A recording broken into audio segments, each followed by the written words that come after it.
setik pepegatan orang guari jeung dunia lalaunan abeh urang begitu maot sakaligus dek tinggalkeun dunia tepati berat teuing kuari heula launan aing si kunaon ieu embung pepegatan jeung TV masyaallah karim mangkaning umur aing geus 50 geus 60 kumaha mun isuk paeh aing can bisa pepegatan jeung TV guys mulai ti kuari aing moal neuleuh-neuleuh TV deui moal boga TV bikeun ku urang ka anak tah jang sia aing mah moal geus pepegatan asal deukeut ka hareup aing tah geus bagus tah kos kitu hiji tah geus pegat jeung TV hate teh kitu belajar deui ka akhirat mah. Oh iya barang keur nyantri teu boga TV jadi ustad teu boga TV barang jadi kiai TV na 24 in eta pan jadi bobogohan jeung dunia kudu nama barang jadi kiai pepegatan jeung dunia kuari barang jadi kiai bobogohan marah malain bobogohan deui geus menyatakan aku cinta padamu TV eta kiai ondo takos paduka dengan musonif dina ieu pasal rek ngajelaskeun tentang rincian-rincian kewajiban menurut syara terhadap jelema anu ngabunuh jelema anu nganiaya. Jadi rek diceritakan secara spesifik, detil, ulah jadi kesalahan dina ngahukuman. Ieu menghukum langsung ti Gusti ti Khaliq melalui kitab suci Al-Qur'anul Karim. Teu bisa diganggu gugat deui rancanganana langsung tinu boga lain jara rancangan undang-undang di negeri Indonesia tahun itu mah kitu tahun kabelah dieu mah kieu tahun ka dieu mah ngondisikeun ngan sakadar ngondisikeun korupsi. Kumaha cara korupsi anu bagus, kumaha cara korupsi anu limit supaya ulah kanyahoan ku masyarakat. Dibuatlah rancangan, dirancanglah undang-undang. Geus bosen dirobah deui. Salilana kitu bae. Di negara demokrasi nu sekuler makos kitu bae. Urang dibobodo we ku undang-undang. Sebab undang-undang nu kamari jadi eueuh ku ari aya undang-undang anyar. Nu kamari undang-undang ka mana? Ku ari dijieun deui kitu jeung kitu bae. Nurieun rancangan undang-undang siap diadili engke di Rabbul Jalil di hareupeun Allah eueuh jangan helah pokona mah di dinya mah dideleukeun ke beureumna jeung ngagolakna neraka geura disiapkeun bae ti ku ari lurah anu deuk siap ngalaksanakeun undang-undang buatan juri meuli make miliaran ka neraka make jeung dibeli sagala siap berarti lurah-lurah meuli neraka miliaran bosuna kieu kitu amat emang bos kitu bisa ditawar deui lantaran atuh geus kanyahoan undang-undang teh kos kunaon atuh teu ngagunakeun undang-undang langsung menang Allah sebagai pencipta. Di Indonesia ambalaya nu talar Quran. Di Indonesia ngajabreg anu pandai ngahukuman make syariat. Di pusat ambalaya di daerah Ambalaya tapi teu mampu ngalawan Yahudi. Minimal atuh lalaunan heula sekali ngarancang hiji bae aya undang-undang nu patali jeung Al-Qur'an sedep meureunana. Ieu mah partai kabeh heueuh we nu berbau Quran kabeh berbauna berbau Yahudi kabeh. Cenah aya partai P3 modal zero. Itu cenah PKB bau hitut PKB. Oh lu bener. Itu cenah Golkar tangkal jurig gaman. Oh lu bener. Geus urang guari ngaji buatan Allah Subhanahu diterjemahkeun Al-Qur'an ku Kangjeng Nabi utusan Allah. Kangjeng Nabi bahasana masih kene sulit, loba kene anu ngebundel-bundel diterjemahkeun ku para mujtahid, ku para sahabat, kemudian kuari geus diterjemahkeun ku para mujtahid. Dek make nu mana mangga, dek make mazhab Maliki hegae, dek make mazhab Hanafi mangga, dek make mazhab Hambali sok, dek make mazhab Syafi'i cara diurang mayoritas mangga. Acan moal make mazhab ai becus sia, ai becus malos.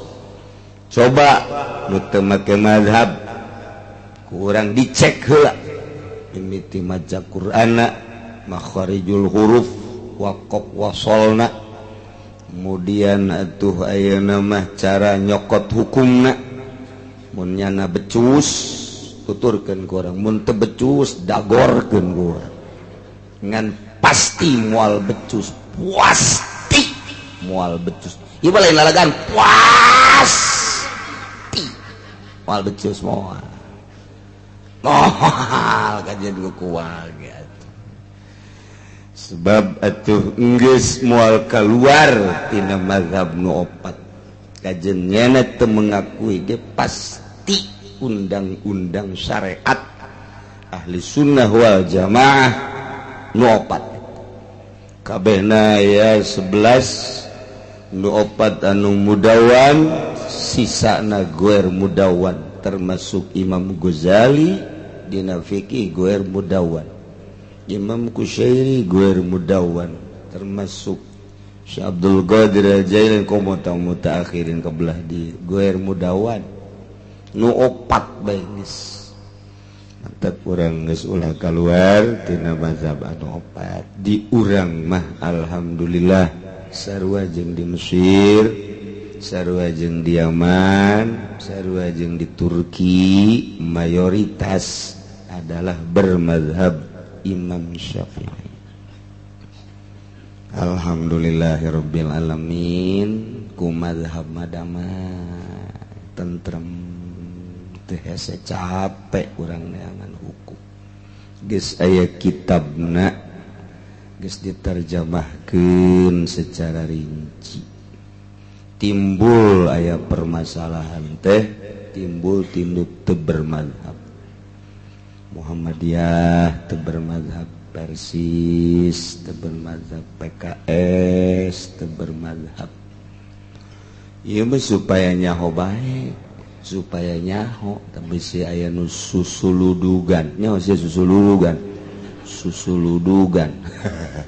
Tah eta teu bermazhab. Terus kitu tah ieu urang mah alhamdulillahirabbil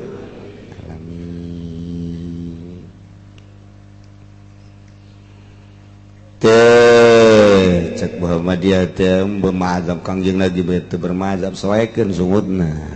Tadi sia kitu. Cek janda menaon bareuna Kangjeng Nabi nitah la tajtamu ummati ala dhalal. Moal kumpulan umat kaula yakni para ulama ala dhalal. Didinyalah dikembangkan menjadi mazhab panjang dongeng orang makwari duturkeun bae aturan-aturan mazhab geunaheun gira make aturan mazhab nikmat nu teu kudu bermazhaban nu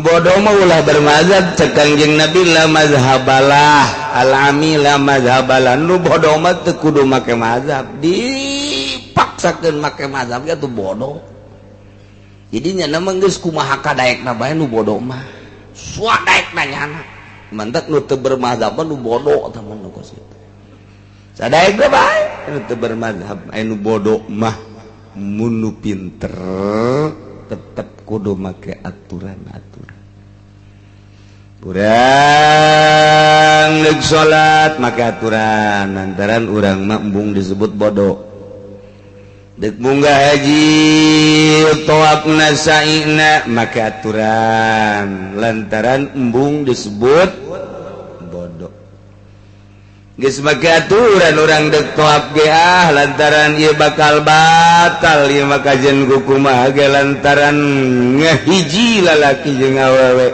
moal bisa dipertahankeun aya mazhab anu teu ngabatalkeun patwel jeung awewe mazhab Hanafi mazhab Maliki urang taklid ka mazhab Hanafi taklid pinter ngaranna ti wuduna keneh urang make mazhab Hanafi terus datang ka tawafna kudu nyaho aturan-aturan di mazhab Hanafi ngeunah pinter ngaranna anu bodoh mah ditita kitu ge bodoh bae tetep bae ngeunah mah hese emang maca Quran teu bisa maca kitab teu bisa maca koran ge teu bisa ngeunah teu bisa emang bodoh tah mah bodoh katotoloyo ngaranna nu kos kitu aju ka Mekkah nya nah biasa bae ngalawu dosa kumaha biasa aju tawaf aju antel jeung awewe malah manoe nya ka awewe bodoh atuh ngaranna ge ditanya ku jana nu irungna mancung ditanya ku jana ku bahasa Sunda eti mana neng marahnya na jamalnya bahasa Turki atuh ditanya ku bahasa Sunda oh salah tuh nu bodoh karena ge tilok boga masalah nu bodoh mah geus bae biasa ditanya ku babaturan geus dok geus make mazhab salah mazhab puyeng make mazhab geus teu make mazhab aing wudu salah aing wudu nu biasa bae aju tawafna antel lain antel noel malah aing mah sia kumaha lalakonna geus kitu bae lah aing hese lah geus kumaha aing bae geus pokona ya siapa salah lah lain usiain Allah waduh lain gitu pan make atur aing mah puyeng buku boro-boro matur kos gitu baca koran ge mah teu bisa sia kumaha di akhiratna tuh akhirat mah lain sia ieu nu ngahukuman Gusti Allah sarunya awa yang dipake karunya ku Gusti Allah atuh geus kumaha sia bae atuh geus ulah tataja ka aing mah sangkilang dipaksa ge Gusti mah bodoh emang geus aing mah nemah jasa aing mah bodoh geus bae sabaraha putran sia tawafna teu dihitung aing mah sacapena bae sia kumaha aturan aing mah hese geus pokona mah asal ngitung pohoan lah sacapena habek sia kumaha sia eta geus kitu bae aing mah lain ban salat ge aya aturanna magrib 3 isya 4 subuh 2 aing mah di dieu subuh ge kadang-kadang hiji poho aing geus kos kitu bae bodoh aing geus nemah jasa bodoh jasa macan naon teu bisa ngan aing menurut bae ka pangeran cek pangeran salat cek pangeran munggah haji aing mah babacaan ge teu bisa ja aing mah tawaf ge babacaan lain maca cara batur doa teu bisa aing mah maca ge kieu bae aneng aing ulah leungit aneng aing ulah leungit aneng aing ulah kitu ja aing mah ja aing inget ka eneng bae atuh tolol teh budak aing geus kitu bisa lah ngan aing menurut ka Gusti Allah geus bae cek Allah ngaji cek Allah ngazakat cek Allah salat aturan-aturan aing geus puyeng cek nya teh geus kumaha Allah bae lah aing nurut bae bisa kitu geus cenah mah atuh pokokna lo datang kana ka akhirat teh sorga eta baru kos kitu atuh kan angel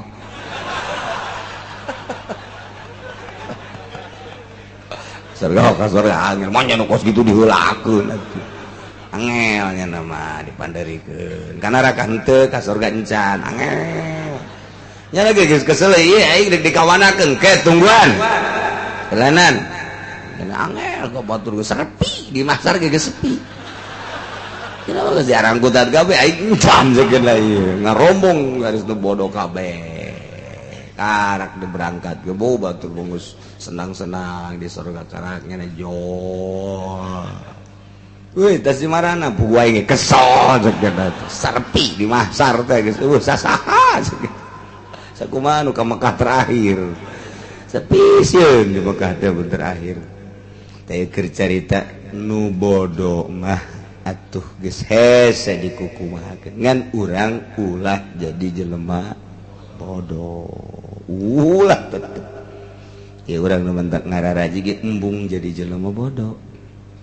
Iya lamun ditanyaan saurang ieu sia dek kawan dek ngaji naon dek ngaji kitab Allah jadi maksudna urang deuk ka Allah ieu kabehan nu ka dieu kecuali tukang dagang lain teh mah lain ieu urang deuk ka Allah tuh kan atau nu SMS-an jeung jahe lain deui kitu ieu murni mah berangkat ngaji ingat-ingat ke Allah ingat ngaji eta hakikatna deuk ka Allah sebenarnya mantap mun di jalan kita jong pae atuh surga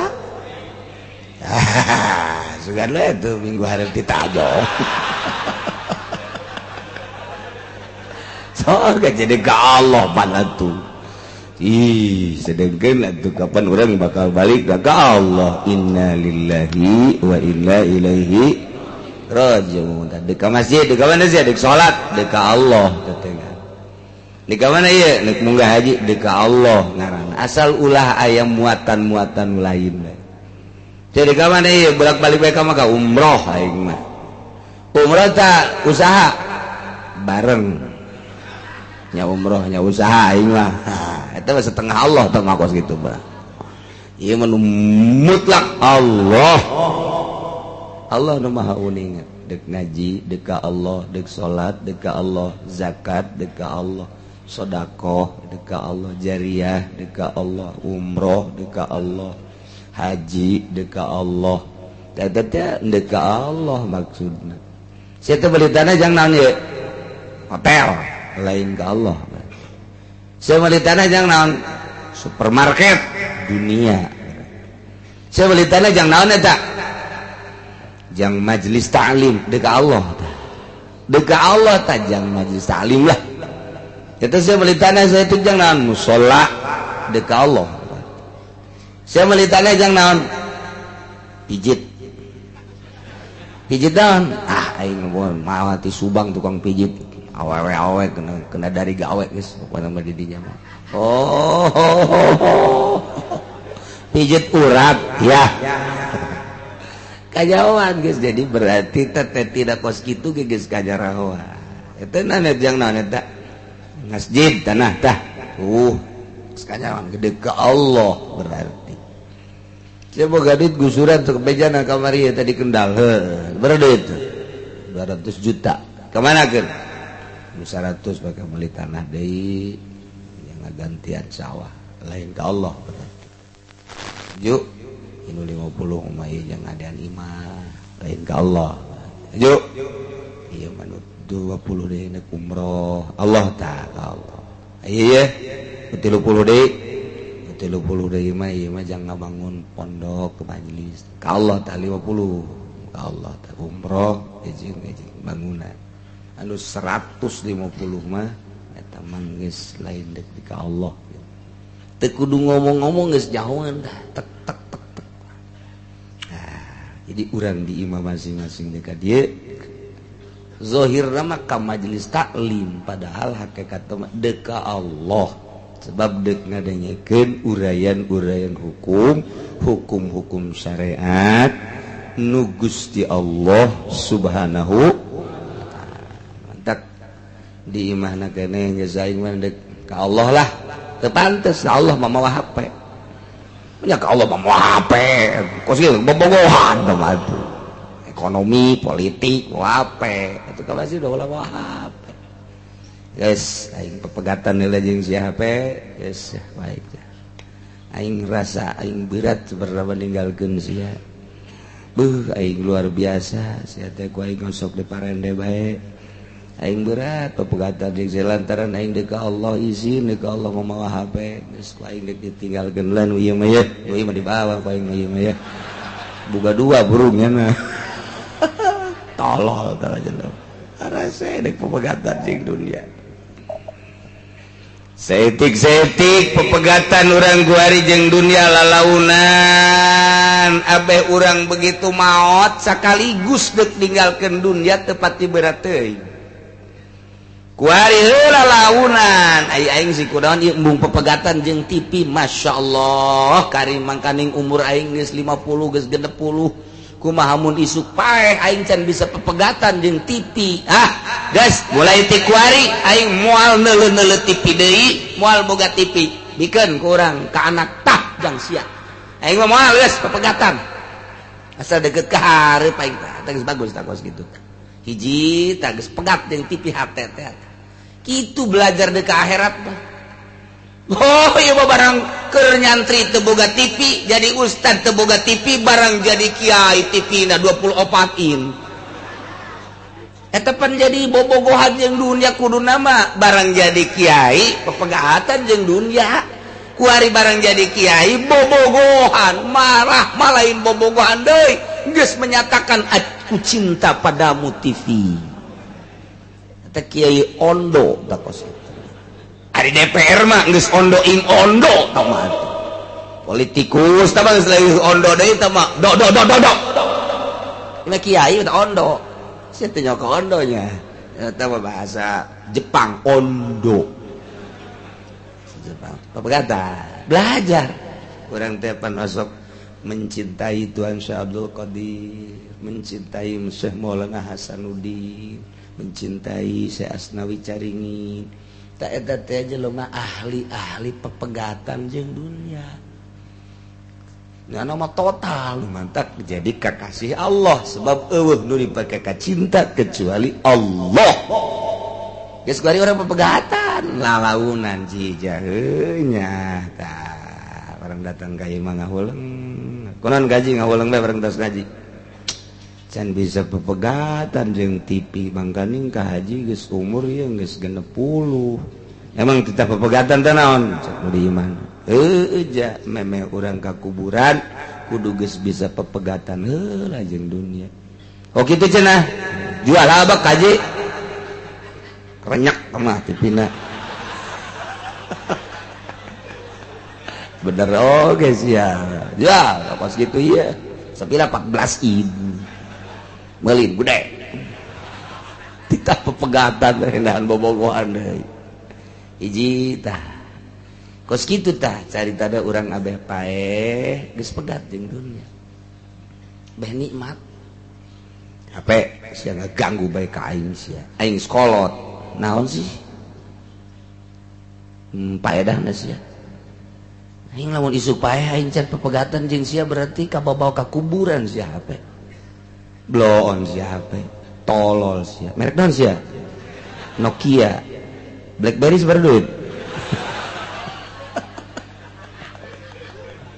bagi oplo wae tah wae pepegatan urang jeung lah geus ka bodoh tah nu ngarora mah ya mangpaatna teu pati aya madaratna mah gede jasa pegat aing jeung sia geus teh hayang aing dua paeh geus rada hampang tah paeh geus rada hampang teh ka jero kuburan teh geus nemah jasa ka Gusti sebab geus pegat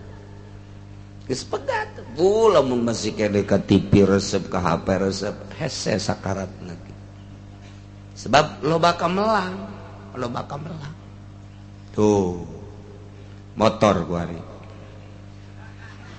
mio aduh aing berat asa ninggalkeun si aing karak beres kreditan aing hese beleke hese capek tapi ya aing lamun terus bayar resep ka sia ieu jadi bang baluh ieu aing hese sakarat di hese jasa jawali Allah mah putus kabeh tina dunia tah sia mio kuari malah atuh aing geus tersep ka sia tapi dipake mah dipake jang ngaji jang berarti silaturahim ngan aing kurang resep kasiat bener cek nyok bener ngomong nyok ngomong bener dah bener coba ciriket nyaho ayo col we aya adina kaji ieu motor los pake ku sia sasebeuna tah eta berarti bener tah eta bener tah berarti geus teu resep tah bener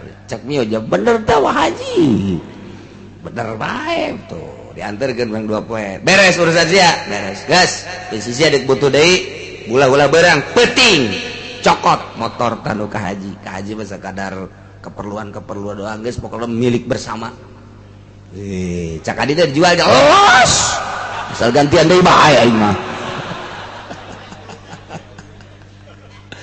da eta pepegatan teh geus ai urang butuh mah ai teu boga urang butuh ngan karesepna kurangan tanda kurang resep geus rata pegat saeutik ketika aya nu nginjem dulur dimanggakeun mulai kieu kaji keperluan nginjem motor ka mana sia kaji ku Pak aing mah daripada nginjeman motor mending mere ongkos ka sia pelit teh saja jelema eta mun boga dulur kos kitu teh pelit eta kos kitu tah henteu iman deuk make motor teh sakitu teu ulah bisi mantog pangaranna ge motor bisi sia teu kurang ngaremna teu sia nu mantog batur nabrak sia aing mah mere ongkos bae tak ka sia eta resep jasa ka motor can bisa pepegatan teh jeung motor sederhanakeun coba ge lah jauh urang mah ieu moal kebal deui ge bakal barali ieu mah kanu karolot kula mah ieu nu tareh malalodar wayahna rada pepegatan setik gede kawana deui teh nu kolot batuh lah di ngora-ngora ge dicabutan huis menang 2 minggu brang deui huis deui abeh kadeuleur rada ngora cabutan brang deui cabutan atuh kudu cabut kabeh jadi mah huis kabeh mal bisa kolot-kolot bae ya insyaallah teh bajang pepeli ulah kabeh resep neuleuh resep jadi pinuh di jero hate urang ka resep kana materi kana dunia Allah na di mana ayo wali mah ieu resep nu dipake ka resep Allah hiji be di jero hate Allah salian ti Allah eueuh lain berarti kudu teu boga walos tahu pamere Allah ngan teu resep ciri da teu resep mun aya nu nginjem mangga mun aya nu menta mangga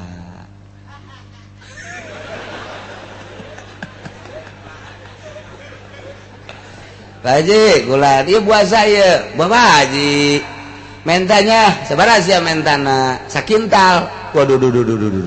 Jangan nanti sia sakintal mentanya mah kula mah ngarujak mah sakintal. Ngarujak mah nya ngarujak sakintal. Aya ge 2, 3, 10 ngarujak. Itu kula mah yang sakintal aya sia butuh melas. Asal dirujak ku sia mengsret sia. Kula dijual ku sia rujak ku sia los. Bila perlu jeung tangkalna cabut rujak ku sia. Tok Haji aya geus ngomong poare jasa. Tah carita lalaunan. Urang ngaji teh aja geus kolot mamaca kitab geus remeng-remeng. Maju ngajelaskeun geus remeng-remeng. Ieu mah tinggal praktek bae tah model kos kitu tah praktek deuk jadi wali teh kos kitu. Praktek deuk jadi wali teh kos kitu. Orang keur make sendal nu bagus harga bangsa sekitar 500.000 ya adi urang kaji sendalna bagus amat kayak gitu dia itu bang mana tuh mah anyar si hayang emang hayang ini sia mana nu gula mah hargana ngan 25.000 ya nu ieu nu aing 500.000 pake ku sia ka dia nu 25.000 eta geus hebat tak kos gitu teh angan coba di pasar kemis hiji wala ya hiji aja wala eta karana hebat eta ilmu wali teh kos kitu tah artina urang ulah ngomong wali beta ulah pakai udeng disebut wali lain ini disebut wali mah kieu coba ya kiai make udeng Assalamualaikum. Waalaikumsalam. Kapangi di jalan kurang. Sebenarnya tuh Kiai nyalateun. Oh, itu baru kan sorbanna bagus amat. Gitu kunaon di munjang kula bae. Los can sia. Tah. Iya tuh aing mah make sorban sote mah aya bae ngan isi hayang mah tah. Isu gantiannya. Kiai oplo tah pokos gitu. Nu rada bagus gantina. Tah ojol ngaranna. Henteu ka dipake kita. Taki Ahmad khairun taki Ahmad. Keistimewaan Ki Ahmad khairun teh hiji nu sok didongengkeun ku Abah. Hiji bae jaran mah kaistimewaanna. Nu mantak make bajuna naon bae jaran. Pernah ka dieu make baju hejo daun cau. Jelema kolot make hejo daun cau. Jajangkung gede pan ngaji ka dieu poe Minggu teh. Di Abah make baju hejo. Ku Abah teh ditanya, "Wa, wan uwa. Bajuna hejo amat." Oh, sagada tuh. Lain gitu atuh, lain teu dipapantes cek almarhum cek Abah teh. Tuh uwa mah kumaha ayana bae. Nu uwa nu itu aya anu menta dibikeun ojol jeung ieu atuh los. Jadi diojol ku batur. Nu uwa na dipake ngana dibere eta. Set atuh dipake bae geus eta bae nya mah. Kaya deh nu mere, set lain ngarep-ngarep nu mere, mun aya nu mere. Nah, itu dipake, ye dibikeun. Teka istimewaan teh kitu bae. Jadi jana mah teu puguh warna, teu puguh potongan. Teu kumaha ayana bae. Kaya deh nu mere, dipake. Ye dibikeun. Jadi hiji kaistimewaan teh eta bae. Jadi jana bageus teu neuleuh kieu teu neuleuh kitu. Aya batur hayageun, bikeun. Ieu pake. Kadang-kadang leutik teh kieu. Kajen geus kieu mah ya leutik teuing atuh aya na eta. Eta teh hese diturutanana teh kos gitu. Maca kitab bababa. Kumu di Al-Mukarram Al-Mukarram. Di Muludan Al-Mukarram Al-Alim Al-Alama Al-Fadil As-Sah. Beak kabeh geus. Watu irungna beukah. Babari teh mah ilmu kos kitu mah. Tautan we hese teh eta tah. Ketika batur hayang nu urang ojol jeung nu jore los.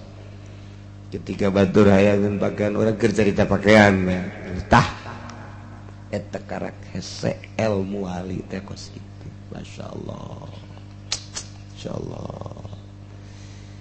Teu mah masih keneh nyaritakeun tentang kisos.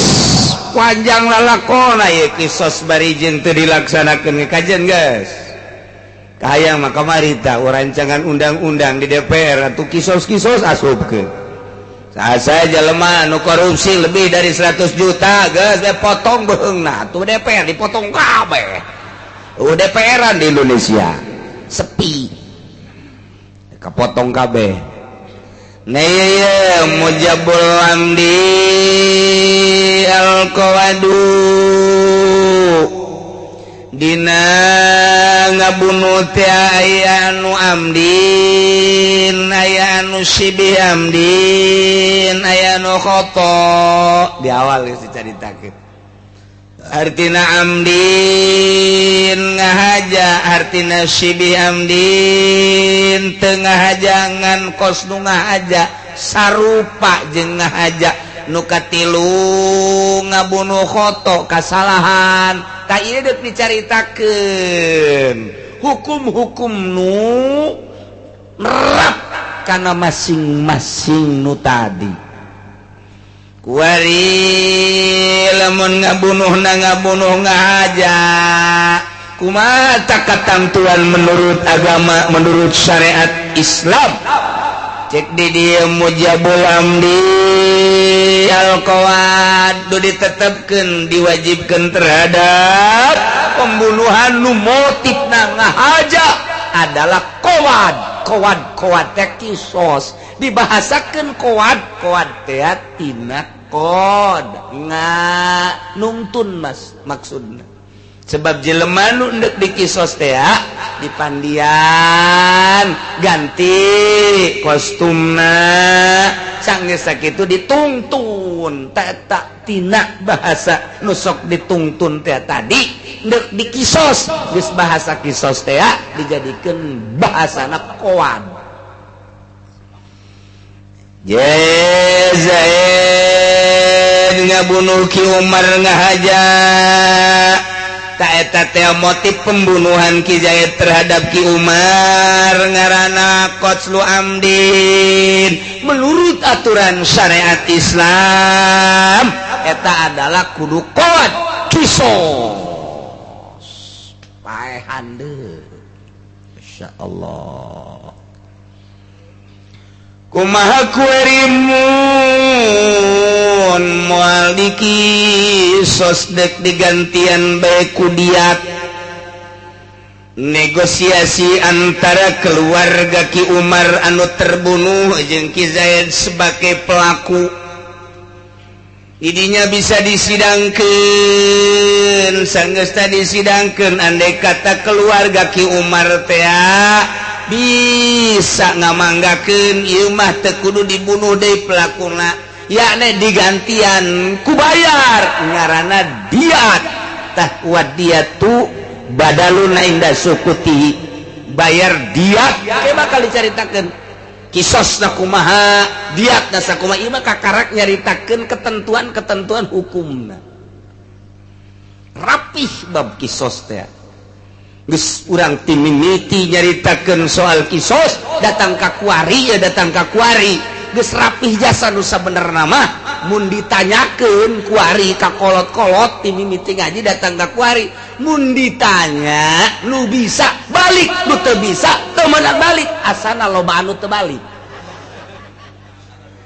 loba anu teu balik geus diparak bae geus ieu mah iki mah heula keur SD teh kali-kalian nu bisa balik masyaallah nikmat senang teh balik teh nyanyi Garuda Pancasila sanu bisa ti heula balik ngeunaheun teh kos kitu kuari ge mun ditanya ya bab kisos tanyaan saurang-saurang mun bisa balik mun teu bisa cindekem di dieu asana loba anu cindekem kiai kula mah teu kudu ditanya deuk cindekem bae ulah ditanya deui cek dia ulah ditanya deui mal balik-balik kula mah geus di dieu hese ilmu Allah mah nya masyaallah hartina ilmu Allah mah kos sakumaha cai di daun talis teu meunang pake maksiat dedeleuan dedengan komo kurutag kerteg Quran eta paling babari ditalarna Quran mah tapi paling babari deui eueuh babari ditalarna Quran mah tapi kaluarna babari deui asal dedeleuan salah da Quran mah aju bae leupas kamari urang geus katalar sabihis barabbikal alal ladzi khalaqa fasawwa wal ladzi qaddara fahada wal ladzi akhrajal mar'a faj'alahu gusaan ahwa geus talar keluar bae neuleus susu simba oh gede amat sabihis barabbikal sabihis barabbikal ladzi khalaqal insana min 'alaq khalaqal kamana isi budak asal neuleus susu gede kitu Masih kadang agak suka segitu beta Quran mah teu beurang salah deuleu denge sarua bae ya Allah ya Rabbi alar deui ke urang sok geura komo ikra hese geus ikra Iqra bismi rabbikal ladzi khalaqal insana min 'alaq khalaqal insana min 'alaq Iqra wa rabbukal akramul ladzi 'allama bil qalam 'allamal insana ma lam ya'lam Iqra bismi rabbikal ladzi khalaqal insana min 'alaq kunaon ya awak aing ku jadi kos kieu atuh tadi horeng neuleuh ngongkong namun neuleuh ngongkong haji peureum mah masalah ieu barang aduh udak setik deui tah yo atuh ditelek-telek berarti tah mah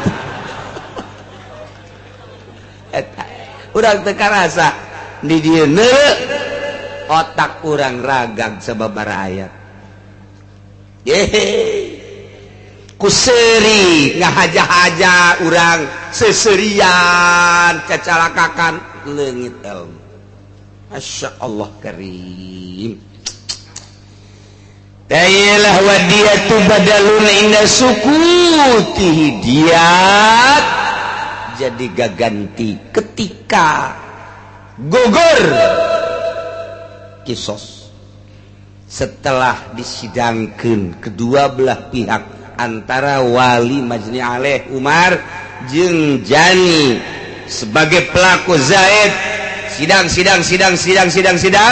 nah iya akhirnya udah nggak apa-apa, nggak usah dibunuh lagi, asal bayar saja diat ngaranna. Geus diat eta bisa digunakan setelah diputus hasil daripada sidang. Tapi qaulina haduhuma bubaman cek dina kaulna haduhuma salah sawijina qawad jeung diat secara samar mangga teh teuing walal qaulaini nuturkeun sakumaha netepkeun sakumaha dua qaulil wali menang kawalina pun ngampura ala diati atas diat bae bigari ridho jani tanpa ridho jani pokokna mah ieu mah geus ditekan mah diat walaupun si Jani teu suka menang teh seperti kitu.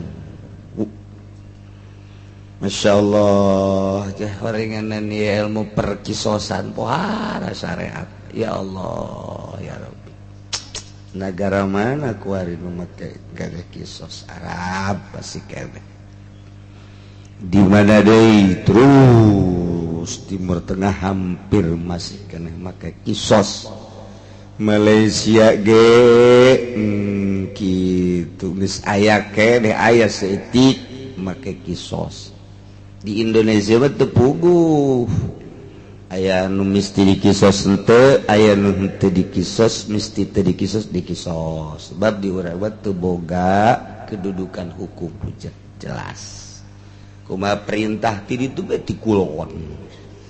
Cikulon gitu. Jadi negara orang mah ya di luhur curug kulon.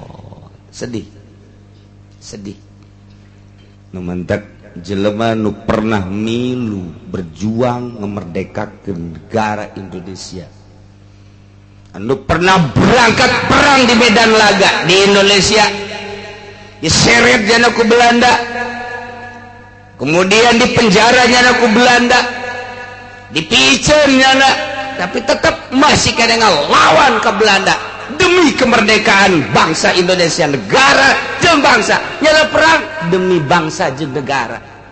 Tahun 45 merdeka, bunga luar biasa. Terus Indonesia mantap, begitu jadi orde baru, bangun seserian hirup di negara orang, diasup deui musuh ka dieu kekerot kolot orang. Cuman teu berdaya ku tolol teh nyarekanan ka camat, goblok si camat, goblok si bupati. Aing diseret di Serang datang ke Tangerang demi bangsa Indonesia, demi negara Indonesia. Hai sia wae goblok sia nya mah neuleuh bupati teh hareungas geus teu kicep-kicep asal Belanda mah, asal Belanda keur ieu aing diseret ku Belanda apa bupati bae ku aing diseret gitu ngan teu puguh teu karuhna naonan aing nyeretnyana. Neuleuh gubernurnya geus gergeten, komo neuleuh gubernur cewek mah geus gergeten biasa. Geus sayang nyekel bae ka susuna. Pitarkeun. Tadi aki-aki tolol bro. Masyaallah. Tah jadi eta bangsa pejuang-pejuang nu area kene kawe ngomongna ge geus parang, haranges jasa. Harangeseun jasa. Ya Allah, ya Rabb. Urang lamun neuleuh ka tukang pohara jasa kuari ya Allah ya Rabbi lu calece nu deuk jadi DPR kuari anu teu berpendidikan nu deuk nararaekna nu bangsa kararitu ieu teh pandek nyekelan negara deuk ngolah negara orok deuk jadi DPR orok jelema nu hitut da ge teh nyahoon bau deuk jadi DPR gitu keneh jadi lurah deuk kumaha ieu negara cak saha lain cak kula tuh cak nu berjuang perih aing baheula memperjuangkeun negara teh nyeri aing baheula ngalawan penjajah kunaon atuh sia kuari kos kieu sekarang itu bae gana masyaallah urang lamun balik deui ka tukang kamari bener all masyaallah karim sugan teh merdeka cek kana geus orang teu bisa ngeusian kemerdekaan teh ya. Mendingan dijajah deui cenah ku Belanda. Paraehan abak teh jelema nu kos kararitu. gitu. Tetapi tetap urang mah jaga diri urang, jaga negara urang, sabisa-bisa urang supaya urang salamet di dunia wal akhir. Mantak urang ngaji ge. Oh, jadi jauh. Karena kebenaran cek agama kudu urang mantap supaya mantap. Kemudian walawali lawat laqala babal mazhabul ladiyatan teban sakumaha kaulan awal bahwa ketentuan nu ngabunuh ngajat teh kudu dikisos ande kata ngahampura eta teh nurutkeun cek mazhab ladiyata teh kudu diat mun bebas-bebasan mah walau apa lamun ngahampura walina ni diat tina diat lago tapi tetep laga pangampurana tetep bae mun teu dikisos diat teu bisa diat diabaikeun tetep bayar diat bae cenah ngahampura bae teu kudu bayar teu bisa tetep kudu bayar bae walau laku badahu menang kawalina deui ngahampura sabada dilagakeun afuna alaiya terhadap diat walau apa lamun teh mangahampura ala ghairi jinsi diati kana teh jenis kana lain jenis diat sabatain qabila jani lamun narima jangi anu ngabunuhna wa ila lamun teu narima tu pala maka henteu tetep wala yaskutul qawaduh tegugur qawad fil asohin teu cekaol asoh aya mah dipanjang-panjang ge bakal akur jeung nu tadi. Jadi kesimpulanna mah tetep wajib kudu dikisos mun teu dikisos wajib diat. Andai kata geus teu kudu diat acan teu bisa tetep kudu diat bae. Kesimpulanna mah kitu bae. Mun teu kisos diat. Lamun teu diat kisos. Geh lumpat kana diat eta setelah disidangkeun kedua belah pihak. Walaisa al-majur wallahu a'lam bissawab.